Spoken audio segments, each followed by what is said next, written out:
ಬೇಕೇ ಬೇಕು ತರಕಾರಿ,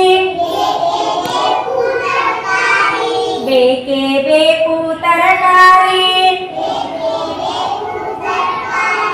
ತರ ಜಾತಿಯ ತರಕಾರಿ,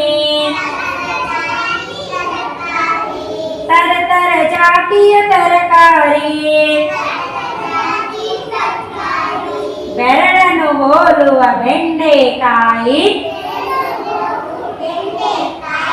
ಬೆರಳನ್ನು ಹೋಲುವ ಬೆಂಡೆಕಾಯಿ,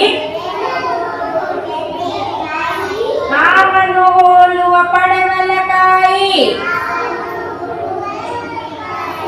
ಹಾವನ್ನು